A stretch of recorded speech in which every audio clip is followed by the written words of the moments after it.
Okay, you said you wanted to see the front of the machine a little bit better. Right now I'm actually standing up against the masking unit, and as you can see, out in front there really isn't a whole lot. Everything's pretty much on the top. You can see the electrical panel up there. If you look in, I know we were talking about this also. Get nice and close here. See the stud on the arm for the deck here. This is the holding hook for the deck. I'll show you that at the end after I'm done blabbing at you so you can see it working. But you see the pit light here, which yes, you can stand on. And down there's your accelerator motor and the plugs for that and all that happy stuff. Now basically, there's two. If you look at the Rake cam here, there's an outer cam that sticks out a lot more than the inner cam does. And I believe this was for the over travel. Everything else has been eliminated for it. But what it would do, it would allow the machine to run all the way to 90 degrees on the second ball, but it would keep the rake up. The hook would hold the deck up, and that's what made it so dangerous, because if that slipped, that deck would come crashing down, and I've seen it before. It's not a pretty sight. So this little mechanism right here, this is the standing pins controller. This is, or selector rather, the whole mechanism is the controller. This is what'll, right now, if you could see that little tiny gap in there, it's on first ball. If I trip this, you'll see the gap on the hook there. If I just push this forward and trip it, you hear a click. If you look at the hook now, you should see that it dropped way down. That's how you know the machine's on second ball.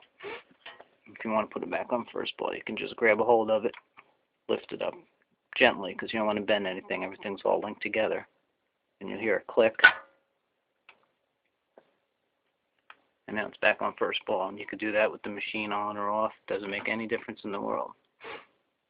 But just try to get in close on this hook for you so you can see how it works, and give it a couple cycles for you.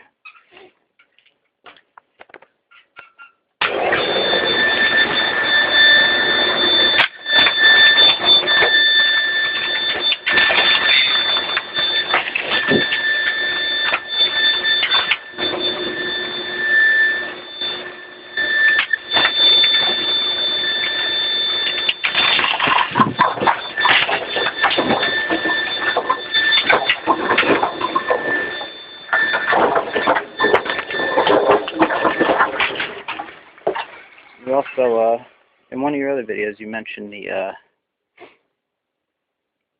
cushion, what lifts the cushion. It's all linked up. This is one of the linkages here. This top one is your rake lift shaft. Controls the up and down of the rake.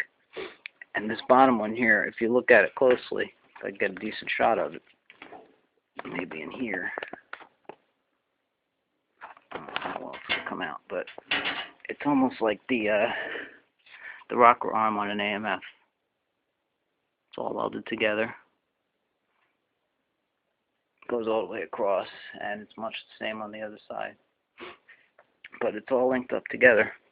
If you follow the one link, comes here.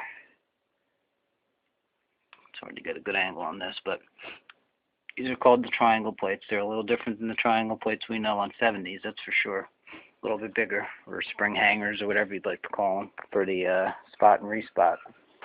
But there's another link also, all the way at the bottom,